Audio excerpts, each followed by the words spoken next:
ونستغفره ونعوذ بالله من شرور أنفسنا ومن سيئات أعمالنا من يهد الله فلا مضل له ومن يضلل فلا هادي له أشهد أن لا إله إلا الله وحده لا شريك له وأشهد أن محمدا عبده ورسوله اللهم صل على محمد وعلى آل محمد كما صليت على إبراهيم وعلى آل إبراهيم في العالمين إنك حميد مجيد. قال الله تعالى في كتابه الكريم أعوذ بالله من الشيطان الرجيم بسم الله الرحمن الرحيم يا أيها الذين آمنوا اتقوا الله حق تقاته ولا تموتن إلا وأنتم مسلمون. قال رحمه الله, marilah di kesempatan yang sangat baik ini, tempat yang insya Allah penuh dengan berkah, kita kembali bersyukur kepada Allah Subhanahu wa Ta'ala atas segala karunia, segala nikmat yang kita terima selama ini. Dan alhamdulillah dengan kenikmatan tersebut kita bisa melaksanakan, menjalankan segala perintah Allah Subhanahu wa Ta'ala. Untuk demikian kita tetap berharap dan memohon kepada Allah Subhanahu wa Ta'ala agar kita senantiasa dibimbing ke jalan yang diridhoinya. Amin ya rabbal alamin. Ya Allah, tunjukkanlah kepada kami kebenaran itu adalah benar dan berilah kami kemampuan untuk bisa mengikutinya.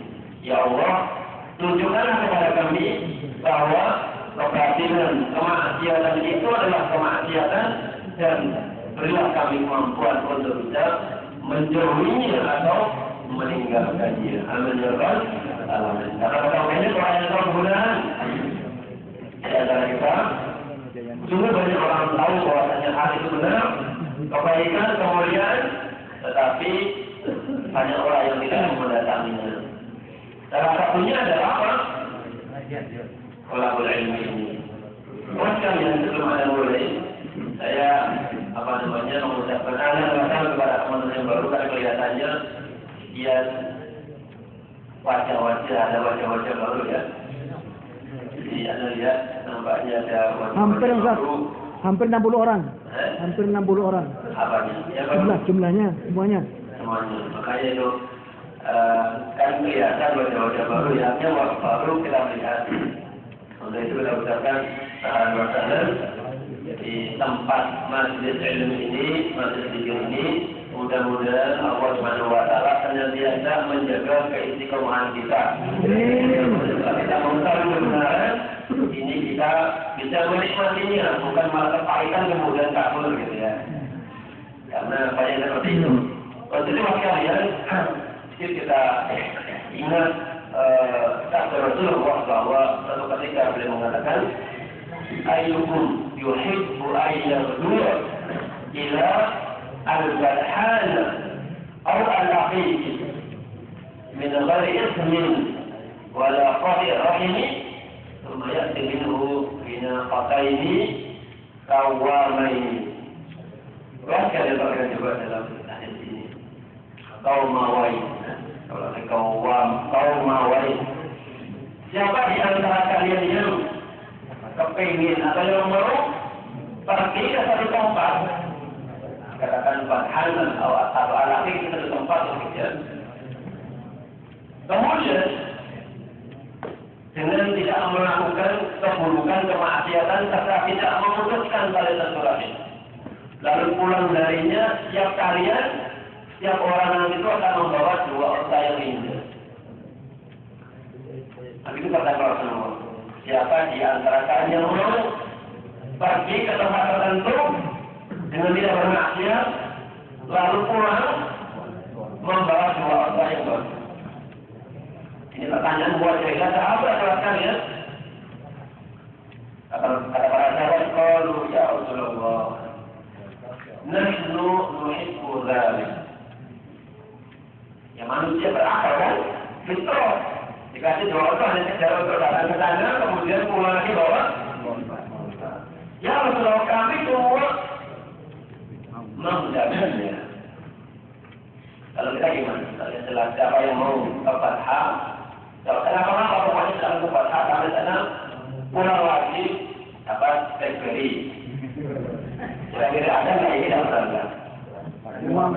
Cuma malamnya itu pulang sampai jam 12 karena masih kayak atau jam 1 atau jam 2 gitu ya. Ada waktu. Ada informasi. Ada undang apa aja jam 3 baru pulang aja. Terus ada informasi siapa yang mau membuat hal. Ada pembagian BlackBerry. Pokoknya nggak usah yang ramai. Siapa yang nggak ada satu pun ya dapat BlackBerry. Kira-kira ada nggak? Rombongan. Ada yang nggak berani komunikasi. Bahkan mungkin dia juga tanpa beker. Ada kawannya, kalau masak, tolong jangan lupa. Saya, kawan saya. Jelas ya. Sahabat bahasa Arab pun seperti itu. Ya Rasulullah, kunna nuhibbu dzalik. Kami mau ya Rasulullah. Kata Rasulullah, tidakkah kalian berangkat menuju ke masjid? Kemudian itu kalian belajar atau membaca 2 ayat Al-Quran. 2 ayat Al-Quran ya. Maka 2 ayat itu kata Rasulullah khairun lahu, lebih baik baginya daripada 2 unta dan 2 lebih baik dan 2 ayat menjadi 3 dan 3 lebih dari seterusnya seperti itu. Kawan kalian memang ini tidak mudah diterima oleh orang ya, karena sesuatu yang tidak kelihatan. Kalau unta atau BlackBerry sudah kelihatan jelas berangkat pulang membawa BlackBerry atau unta. Makanya kemarin kan di Indonesia ada sayembara atau apa namanya itu? Pisang Innova. Siapa yang berangkat ke masjid? Subuh Ya. Maka nanti akan diuji mendapatkan mobil Innova. Dan ternyata alhamdulillah, apa namanya kan masjidnya membludak. Jadi kalau ternyata orang itu bangsa berhidup ya. Jadi kalau dijanjikan dengan sesuatu yang kelihatan mudah sekali. Tapi kalau sesuatu yang lain, maka misalnya pahala-pahala itu, ya ilah rahimahullah. Kecuali orang yang Allah kasih, membaca 1 ayat Al-Quran kata Rasulullah lebih baik baginya daripada Allah. Jangan seperti itu. Kembali ke dewas kalian. Kalau kita juga memahami membaca fadilah pada semacam itu, kadang-kadang kita mudah untuk futur atau putus asa mengenai. Kadang-kadang kita capek, masih banyak kadang-kadang banyak suruh kerja, kawannya ngajak main-main di sana, atau misalnya yang lainnya. Maka satu warna yang mulia dan utama ini mudah kita salahkan. Padahal kita ngaji ini hanya seminggu sekali masalahnya. Itu banyak masalah aja. Dalam seminggu kita punya hari berapa? 7 hari kan? Itu rata-rata kita gunakan untuk Jumat minggu sehari sebelum harinya ini pun.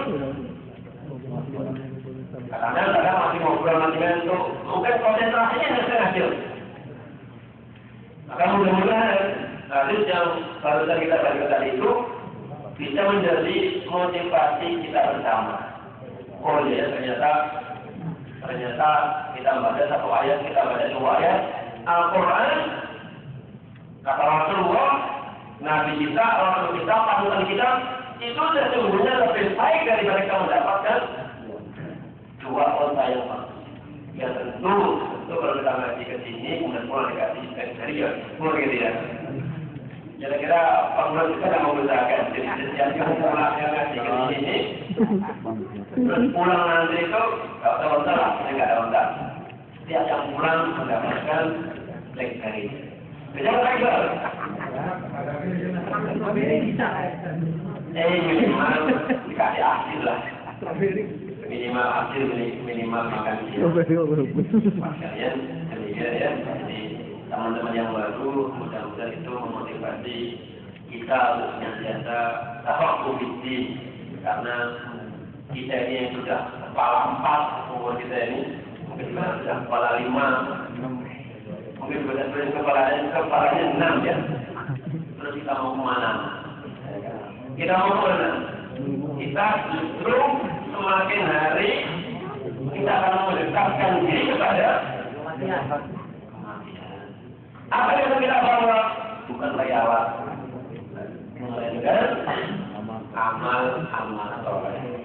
Dan amal soleh itu yang tidak mungkin kita peroleh, tidak mungkin kita bisa mengerjakan dengan baik kalau tanpa dilandasi dengan ilmu yang benar. Dan salah satu ilmu itu bagaimana? Caranya yang datang ke masjid zikir seperti ini. Tidak dibandingkan di mana kita berada. Misalnya kita pas sudah ke Indonesia, sudah silakan dicari bergabung di sana. Karena fanatik kok saya harus menurut uang. Ya, dimanapun kita berada, selama di dalam masjid taklim, masjid zikir, dan di dalamnya dikasih tolong wajib kita untuk mendatanginya dan usah nanya-nanya. Dari mana? Siapa? Apakah Rasulullah perhatikan apa yang disampaikan? Perhatikan apa ya? Sampaikan undur makhluk. Akhirnya sama apa saja. Kalau itu benar, meskipun datang dari orang yang kita, orang yang secara sosial yang rendah, ambil.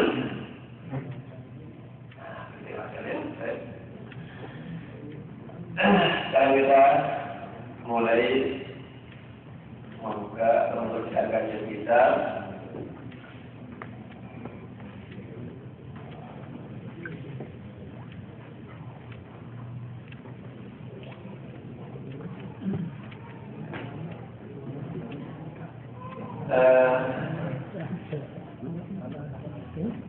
Hadis tentang kata-kata sholat yang sudah kita ikat di awal, bagaimana tentang hayat gerakan kita, kemudian bagaimana bacaannya, bagaimana doanya, sudah kita praktekkan kemarin di sana. Nah, sekarang kita juga membaca hadis-hadisnya yang hampir semuanya sama.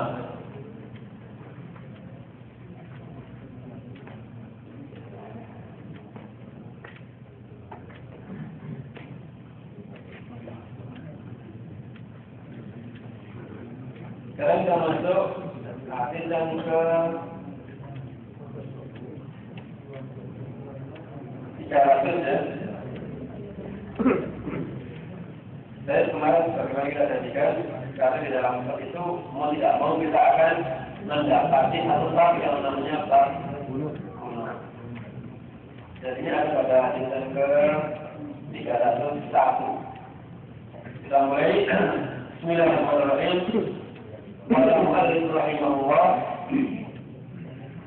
di bab kaifiyatus shalah hadis yang ke-303 wa 'an Anas bin Malik radhiyallahu anhu ta'ala anna an-nabiy sallallahu alaihi wasallam qala shahran ba'da ar-ruku'i yad'u 'ala ahya'i min ahya'i al-'arab thumma tarakahu muttafaqun alayhi. ولأحمد وتركتني نحوه من وجه آخر وزاد فأما في الصبح فلم يزل يقنط حتى فارق الدنيا. Kemudian berikutnya وعنه yaitu Anas bin Malik أن النبي صلى الله عليه وسلم كان لا يقنط إلا إذا دعا لقوم أو على قوم. Sahabat Ibnu Khuzaimah. Jawab kalian, pembahasan kita pada hari ini adalah seputar kunut di dalam sholat. Kalau orang Indonesia sudah bukan lagi hal yang baru adalah kunut, karena secara umum orang Indonesia melakukannya. Namun demikian, kadang-kadang kita melihat sering terjadi percakapan di antara masyarakat gara-gara yang satu kunut dan yang satu tidak, atau gara-gara kunut maka yang satu tidak menurut di situ. Atau sebaliknya kadang-kadang gara-gara di masjid itu ada kunutnya, kemudian ada seseorang yang tidak mau sholat di situ. Untuk kita sekalian, perlu kita pelajari bab kunut ini agar kita bisa lebih dewasa di dalam bermasyarakat dan tidak mengabaikan rambu-rambu Islam. Memang kita harus bermasyarakat dengan baik, bukan berarti agar baik kemudian meninggalkan Islam, tidak. Kan ada orang itu yang dalam bergaul itu pintar, tetapi al-ahsan bidin. Al-ahsan bidin saja. Jadi semacam bunglon, seperti bunglon ya. Bunglon itu dimana kan dia berada, mengikuti arus. Nah orang seperti itu biasanya ya baik-baik saja. Kenapa? Dengan orang baik, ngikut. Dengan orang yang tengah-tengah, ngikut. Dengan orang yang ya katakanlah kurang baik juga ngikut. Katanya kan kita dalam masyarakat harus baik dengan semua orang. Memang, tetapi tidak boleh apa namanya menjual agama. Apa dia yang paling kita berikan dalam masalah dan apa yang tersinggung, apa saja misalnya masalah rokok. Karena anggapan darurat ini nyambung. Misalnya temannya itu misalnya suka merokok dia sebenarnya kurang terlalu suka. Nah, agar persahabatan ini itu rantas, dia terima, padahal juga dia tidak suka. Itu kan orang memang kalau kita masih belum bisa meninggalkan, tidak apa-apa. Kalau kita tidak suka ini, jangan kemudian malah justru akan meninggalkan sesuatu yang sudah kita tahu. Contoh ya. Nah, demikian masalah kunut ya, masalah kunut seperti itu. Kita kembali ke bacaannya. Adalah terbalik dari alat terbalik tempat meriwayatnya. Ada Nabi Sallallahu Alaihi Wasallam. Kalau kata Syahrul, beliau melakukan kunut selama 1 bulan penuh. Ba'da ruku'i dan itu beliau kerjakan pada rakaat yang terakhir setelah bangkit dari ruku'. Yad'u ala ahya'i min ahya'il Arab. Ini hikmahnya. Dalam kunut tersebut beliau mendoakan keburukan terhadap kabilah dari kabilah Arab. Semua tahu. Setelah itu kemudian kemudian beliau meninggalkannya. Namun berikutnya sekalian yang diriwayatkan oleh Imam Ahmad dan Daruqutni min wajhin akhar, sama-sama dari sahabat Anas bin Malik. Bedanya adalah perawinya. Yang pertama adalah Bukhari Muslim, yang kedua adalah Ahmad dan Daruqutni. وزاد فأما في الصبح فلم يزل يقنط حتى فارق الدنيا. Namun untuk yang subuh beliau tidak pernah meninggalkan hingga beliau meninggal dunia. Nah, ini ada 2 sisi seperti itu. Akhirnya sekalian jadilah perselisihan di antara para ulama, di antara para mazhab tentang kunut. Kalau kunut yang najiah itu semuanya sudah sepakat, tidak ada masalah. Namun yang subuh ini kemudian di antara para ulama, di antara para mazhab berbeda-beda pandangan. Secara ringkas sebelum kita terus ke depan, kita melihat ada yang mengatakan bahwasanya kunut subuh itu adalah sesuatu yang dianjurkan, masyru' alias sunnah. Namun ada yang mengatakan sebaliknya, kunut subuh sudah dimansukh, alias sudah tidak ada lagi. Demikian pula teman lain mengatakan bahwa kunut subuh itu dikerjakan apabila ada zuruf atau ada kebutuhan. Nah, silakan antum mencari atau melihat kira-kira kalau orang Indonesia itu pada gimana?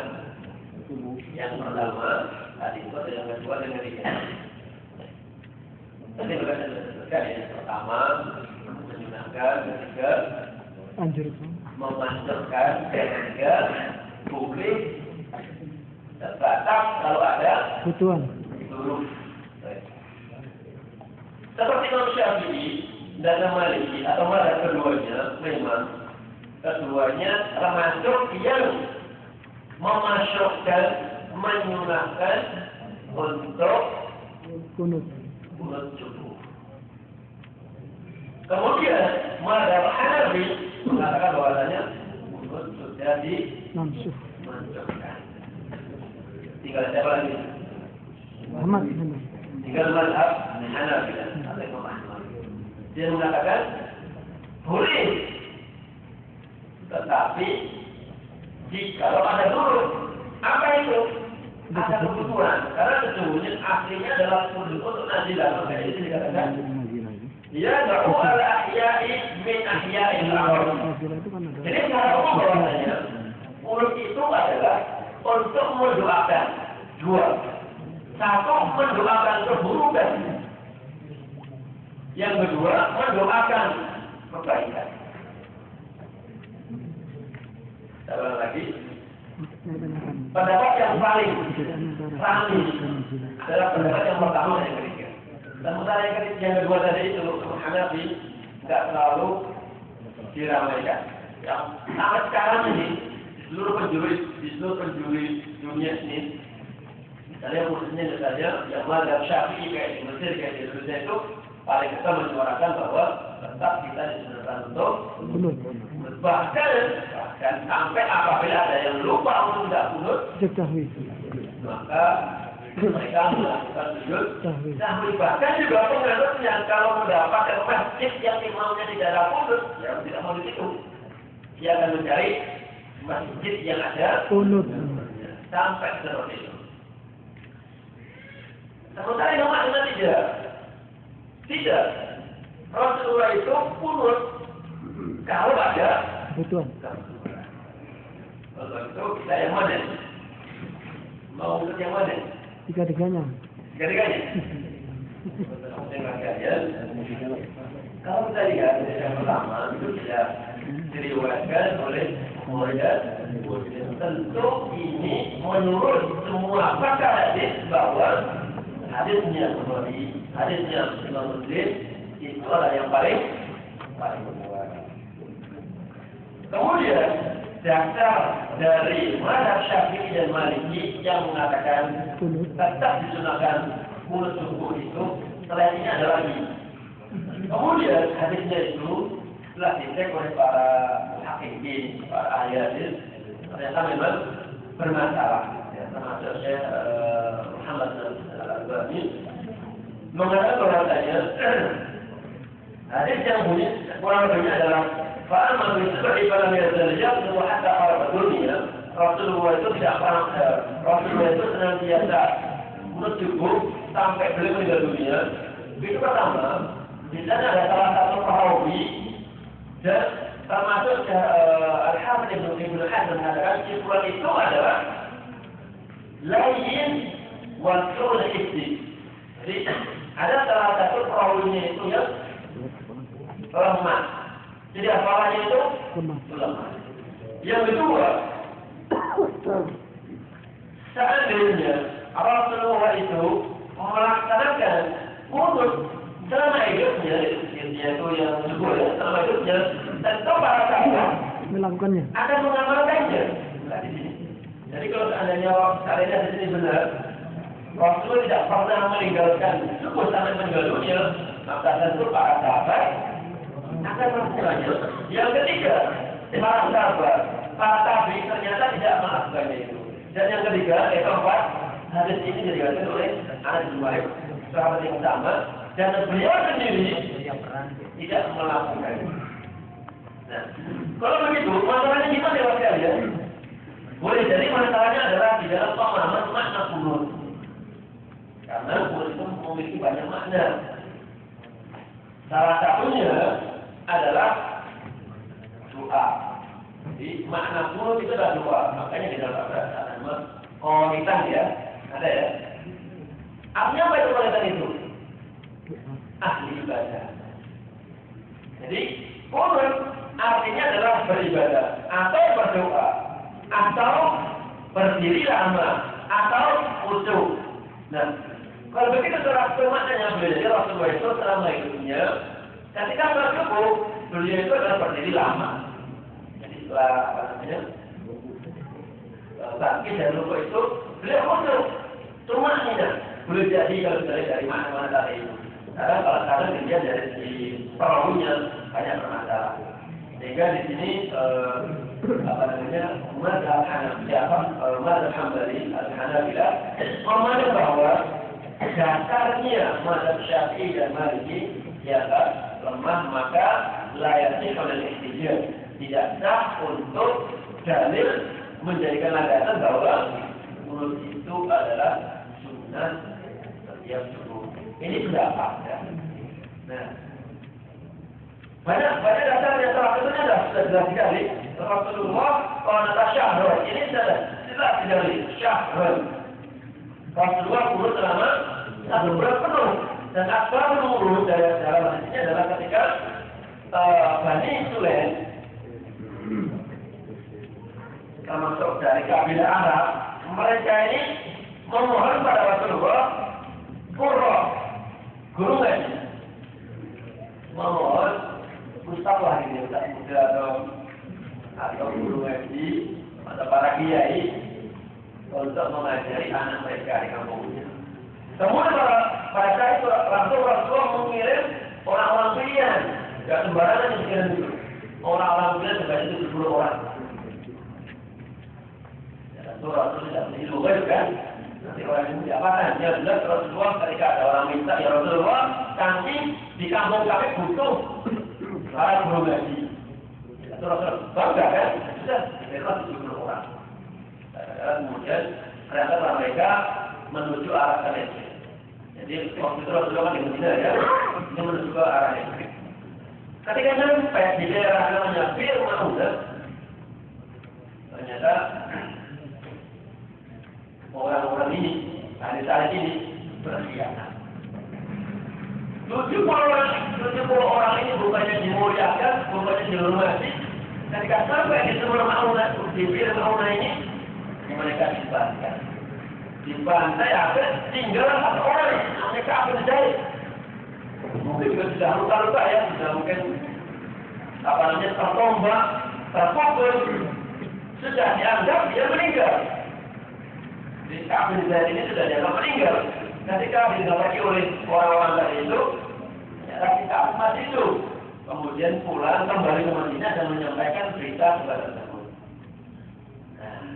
Orang-orang tadi itu, jadi wanita tadi itu ada dari keturunan Zakwa dan seterusnya. Tentu rasa marah, rasa kecewa luar biasa. Dimana awalnya minta supaya dia ada gaji malah dikhianati seperti itu. Maka setelah itu Rasulullah kemudian doa selama 1 bulan penuh dan tidak hanya di waktu ya subuh, ya di zuhur, ya asar, maghrib, isya. Memang yang paling sering adalah di subuhnya, tetapi di semua waktu beliau melakukan. Untuk bebaskan ya, ini dia. Hikmahnya adalah untuk mendoakan keburukan, untuk melaknat orang-orang tadi itu dan mendoakan rahmat bagi orang-orang yang telah dianiaya ayat tadi. Kalau kita melihat di sini bahwa sejujurnya asbab urutnya urut itu adalah untuk mendoakan ketika ada musibah-musibah. Makanya dikatakan sebagai urut dan nawazin. Nah, sekarang kita ada termasuk itu. Bolehkah kita ini, jawab kalian, mendoakan buruk kepada orang kafir? Bolehkah kita mendoakan kecelakaan pada orang kafir? Baik dalam sholat kita, maupun dalam sholat sehari-hari, maupun dalam sholat dua, pas kita teramat apa kita dalam sholat dua. Itu ulama sudah berpendapat masalah melanggar mendoakan keburukan pada orang kafir. Kemudian Islam yang menyimpulkan bahwa kalau orang kafir itu sudah jelas memusuhi umat Islam, jelas memusuhi umat Islam, baru diperbolehkan kita melaknat secara nama. misalnya namanya di Bakau misalnya. Mudah-mudahan Allah merahmati Bakau misalnya. Karena tidak ada untuk memutus Islam atau memeranginya. Namun apabila orang kafir itu, ya memang dia kafir, tapi dia kafir awam, kafir biasa-biasa aja. Ya tidak begitu kelihatan apakah dia memutus atau tidak, maka tidak demikian tidak diperbolehkan kita melaksanakannya. Kenapa? Kata Syekh Utsaimin, kita tidak tahu boleh jadi dia meninggal dunia dalam kondisi muslim. Jadi memang dia kafir, tapi kita tidak tahu. Jangan-jangan nanti itu dia sebelum dia meninggal dunia, ya jadi orang baik kemudian dia masuk Islam. Nah, kemudian itu diriwayatkan Rasulullah mendoakan kebaikan untuk orang kafir ketika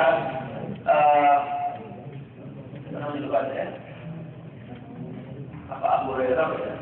Jadi ketika dia minta Rasulullah agar mendoakan warga di kampungnya. Dimana pada saat itu kampungnya ada orang-orang kafir semuanya kan? Untuk Allahumma di Tausan. Ya Allah, mudah-mudahan engkau mengasih petunjuk kepada Bani Israil. Dan ternyata doa Allah kabulkan ketika itu seluruh kabilah semua Islam. Ini sebagai saya bahwasanya kalau orang kafir itu memang awal tidak memuji umat Islam, maka kita boleh mendoakan kepada mereka. Nah kalau enggak gimana dia masuk Islam kan? Ada berikutnya ya. Wa'anhu dari yang ada terbalik. Ada Nabi sallallahu alaihi wasallam la yaqnutu illa idza ja'a li qaumin aw ala qaumin la dari. Bahwa Nabi itu tidaklah melakukan kunut kecuali utama untuk mendoakan suatu kaum, mendoakan keburukan apabila dia berdolimi dan mendoakan kebaikan bagi orang yang teraniaya. Nah, kalau kita lihat sekarang sebuah kunut yang sering dibaca oleh kita atau kepada orang yang mengatakan sunnah, kan cuma apa yang dibaca? Apa kira-kira? Seringnya adalah Allahumma ini atau Allahumma dina fi man hadait wa afina fi man afait wa tawallana fi man tawallait wa barik lana fi ma atait. Begitu kan? Yang selalu dibaca. Padahal Rasulullah membacanya berbeda-beda. Pernah suatu ketika Rasulullah sudah di Madinah, masih ada kaum muslimin doa apa yang tertinggal di Mekah. Masuk Islam, tetapi mau hijrah tidak bisa. Sudah keburu takdir. Kalau dulu kan di dalam masih belum hijrah, kan para sahabat duluan ya. Jadi orang-orang Quraisy belum tahu kalau para kaum muslimin keluar, tidak tahu. Tapi ketika Rasulullah sudah keluar, maka penjagaan Mekah diperketat sehingga umat manusia kaum muslimnya sudah masuk Islam, dia tidak bisa keluar. Nah, kemudian Rasulullah ternyata umat Islam di Mekah mereka dizolimi, hak-haknya dirampas, tidak bisa berbuat apa-apa. Mau hijrah tidak boleh, mau ibadah gitu kan. Maka Rasulullah kata dengan demikian beliau unut najilah. Sekarang itu Allahumma di, ya Allah selamatkanlah Ayyash, nama orang. Kemudian Al-Walid kemudian sama orang-orang itu adalah orang-orang bapak masuk Islam dan tidak bisa melaksanakan agama karena apa?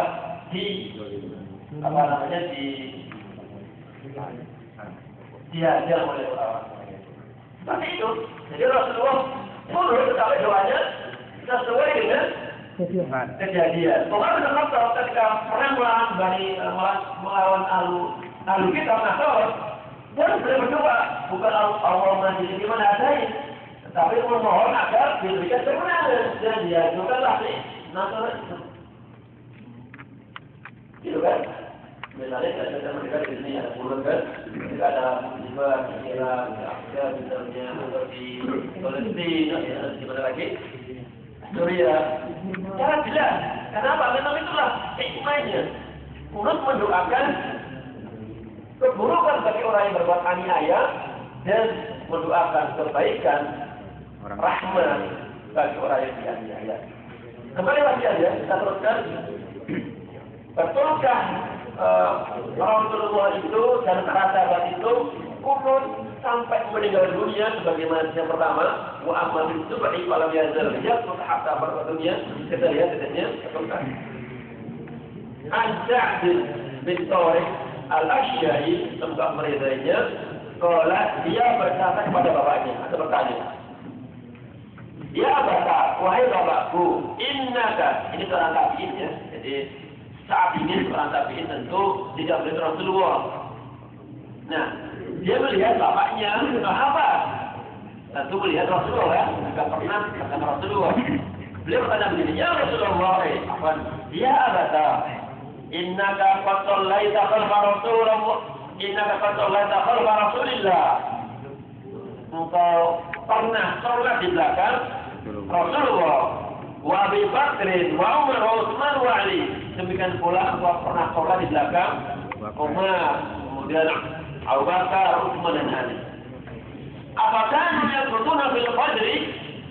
Apakah yaqnutuna fil fajri? Apakah mereka pernah atau membiasakan qunut di salat fajar? Qala ayyunai hati. Wahai anakku, ini adalah perbuatan yang diadakan. Ini adalah perbuatan atau amalan yang diadakan. Rawal Abdullah Abu Dawud. Illa Abu Dawud. Ini termasuk apa namanya, dasar yang sangat kuat sekali bahwasanya ternyata Rasulullah itu tidaklah mudawamah, tidaklah senantiasa mempraktekkan rutin kunut dalam subuh itu.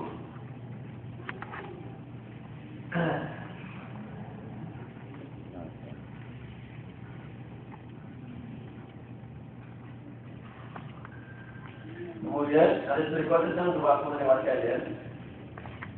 Jadi ada Hasan bin Ali yang dari Rasulullah.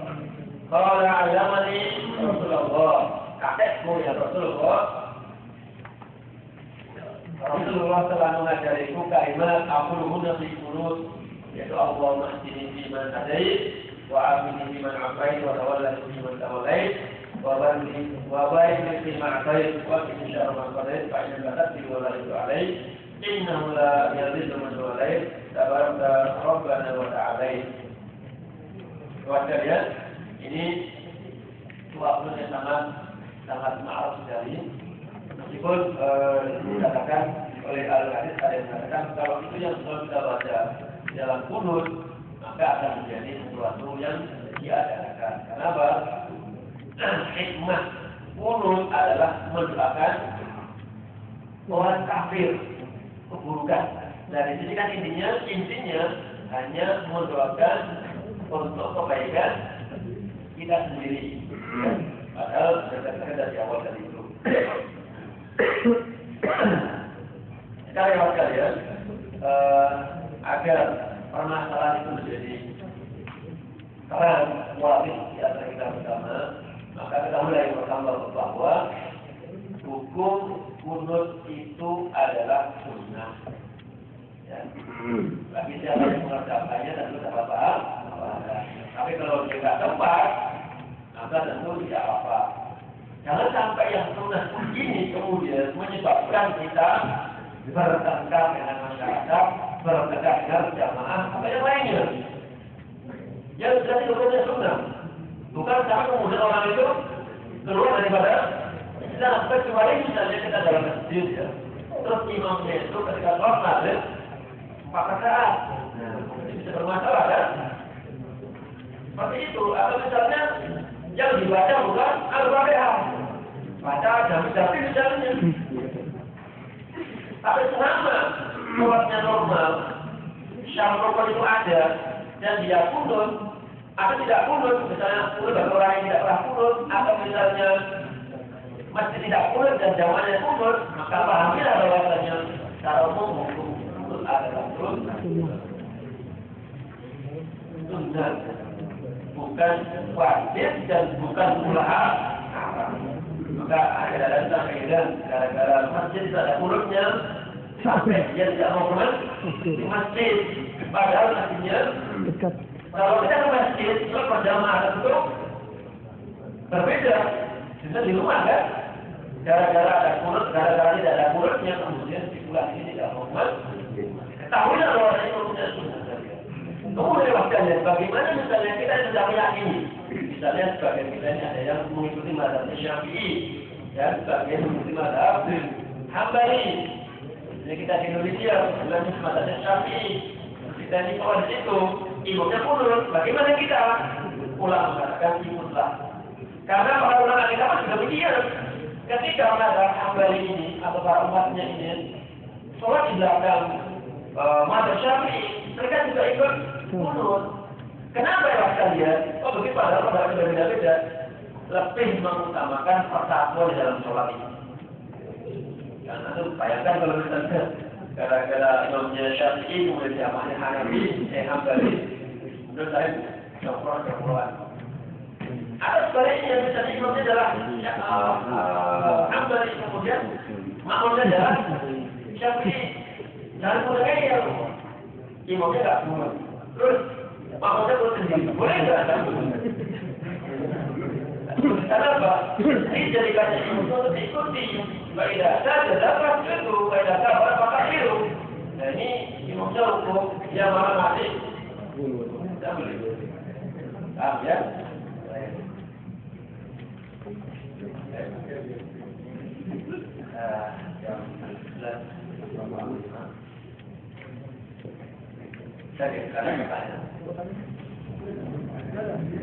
Yang masih belum puas karena yakin orang kita ini 80% adalah mengikuti mazhab Syafi'i, maka yang kemudian disimpulkan, berapa keputusannya ini sudah gamblang, sudah berweleh bahwa pertama sebelumnya dan mazhab pun juga berbeda-beda pendapat. Yang boleh-boleh saja yang Hambali mengatakan didoain, tapi punya manusia. Karena seperti itu dia telah mereka, maka silakan kita uji yang mana. Karena berjalan dengan masyarakat itu, Rasulullah tidak pernah meninggalkan. Meskipun sampai dia meninggalkan ternyata ada juga tahu para ahli hadis termasuk kalau baca mungkin pula tadi Bismillahirrahmanirrahim. Pertanyaan pertama, kalau kita mengambil pendapat atau menguatkan yang tidak berkunut subuh, apakah kita termasuk menyepelekan pendapat Imam Syafi'i? Kalau kita mengambil pendapat atau menguatkan yang tidak berkunut subuh, apakah kita termasuk menyepelekan pendapat Imam Syafi'i? Imam Syafi'i sendiri mengatakan, "Bila sahal hadis, bahwa hadis." Tapi yang repot adalah pengikutnya ini. Para pengikutnya sok cinta pada kiainya. Misalnya disediakan sok itu cinta memimpin lepas itu akur gitu kan. Asal ternyata bawahnya melakukan yang mereka. Itu Syafi'i masih seperti itu. Apabila ada hadis yang lebih sahih daripada perkataanku, maka itulah pendapatku bukan yang ini. Maka apabila ada orang yang mengikuti yang tidak kunut, apakah dia kemudian menyepelekan pendapat yang berbeda? Tidak. Imam Syafi'i manusia dan dia berikhtiar, istiqra, membaca-baca ilmu-ilmu itu dan dia simpulkan. Lalu Allah mengasih berkah ilmunya dan dia berikan Allah Subhanahu Wa Taala. Menjadikan mazhab itu orang menetapkan, bukan dia. Makanya tidak Imam Syafi'i orang yang punya fikih-fikih itu, tetapi yang abadi itu hanya apa? Maliki, Hanafi, Syafi'i dan Hambali. Di sana ada Sauri, ada Auza'i, banyak sekali tidak terkenal. Itu pendapat mereka. Baik. Bolehkah doa kunut dibaca dengan bahasa Indonesia dalam sholat? Kemarin sudah kita bahas ya. Cara umum tidak boleh. Bahkan kemarin mengatakan tidak boleh dalam sholat itu. Tidak boleh. Tapi Ibnu Taimiyah mengatakan terpaksa kalau nggak bisa sama sekali. Boleh kan? Tapi menurut saya, ya nggak usah. Karena aku bisa bayangkan bisa cepat. sholat kemudian lapor ya Allah. Tapi kalau ketika sujud atau sebelum dia salam, kan ada yang mendengar. Ya kan ketika membaca Allahumma inna a'udzubika min adzabil qabr dan seterusnya, pada yang bisa mendengarnya, kan nggak ada fitnah ya. Tapi pas sholat, jadi kemudian doanya ibadah itu saja menjadi fitnah. Maka terus Jam berapa kalau sholat tahajud yang lebih afdol? baik, sholat ada dua sekalian. Sebetulnya yang paling utama adalah vertikal. Yang berapa? Yang berapa ke atas? Ya, masalahnya kita ini ada tidurnya jam 12. Kita ini tidurnya berapa? Jam 12. Mereka berapa? Siapa tidurnya setelah Isya? Jadi kalau jam berapa? Jam 1. Gitu ya. Jadi yang utama adalah jam 2 itu vertikal. Apa hukum orang yang sholat Jumat datangnya pada rakaat kedua, datangnya pada saat tasyahud? Kalau dia tidak mendapati rakaat yang kedua, dia mendapatkan rakaat yang tasyahud akhir toh, maka dia wajib menggunakan 4 rakaat. Karena dia telah sholat zuhur. Apakah sholat Jumat itu harus 40 orang? Oh ya. Kebetulan pada saat itu Rasulullah ketika pertama kali sholat Jumat di Madinah itu sebenarnya sholat 40 sahabat, tapi ini bukan dalil. Tetapi semakin banyak jamaah itu semakin baik. Asal cuma 2-3 orang itu makan. Misalnya kita ditakwah misalnya hari Jumat kita ditakwah jauh dari Jambi hari Jumat, maka bagaimana kita ini? Misalnya ada 3 orang, sedangkan salah satu menjadi kafir, cuma baca alhamdulillah wassalam apa? Yang penting tak harus kemudian. Salat rubaiyah, apakah setiap Fatihahnya disunahkan dengan ta'awudz? Kemarin kita mengatakan bahwasanya at-ta'awudz bersama dan ya.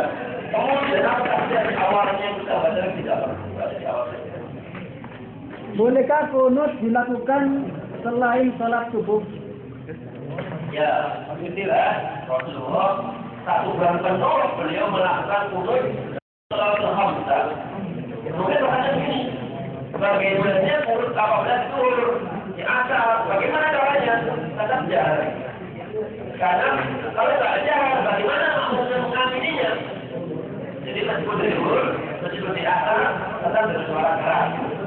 Oke, salat sunat di luar salat wajib.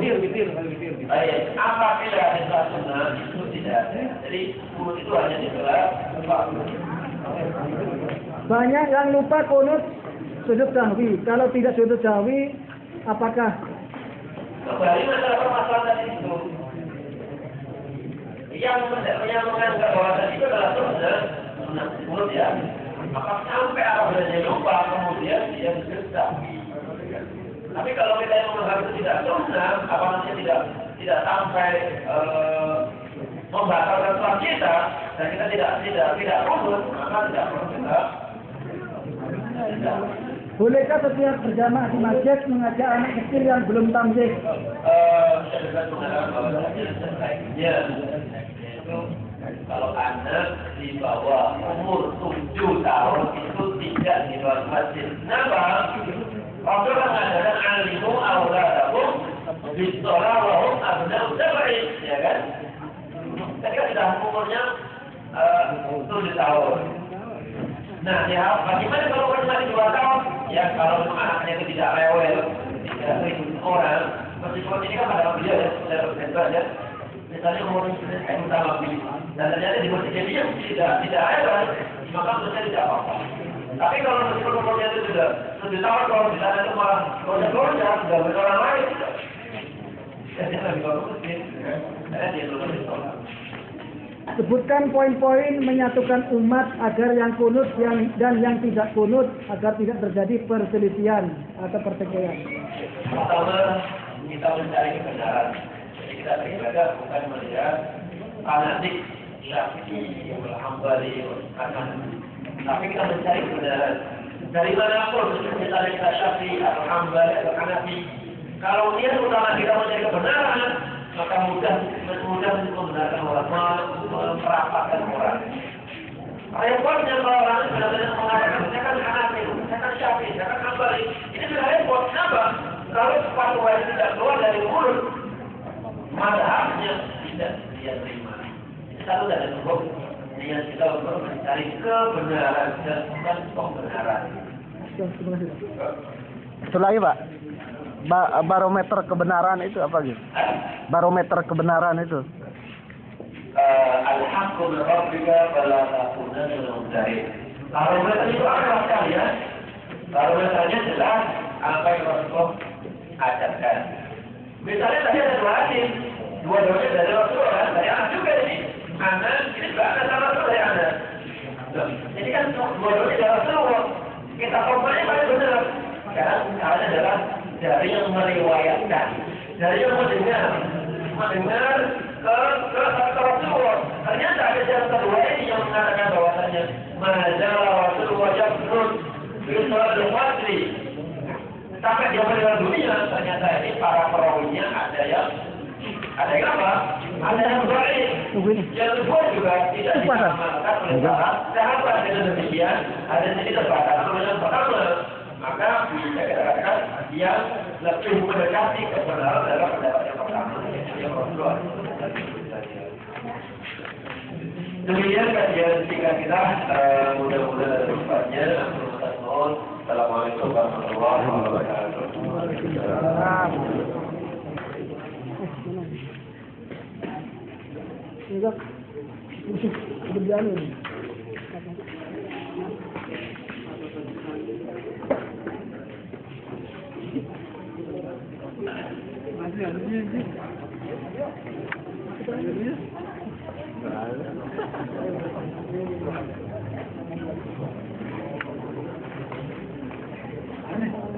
Banyak.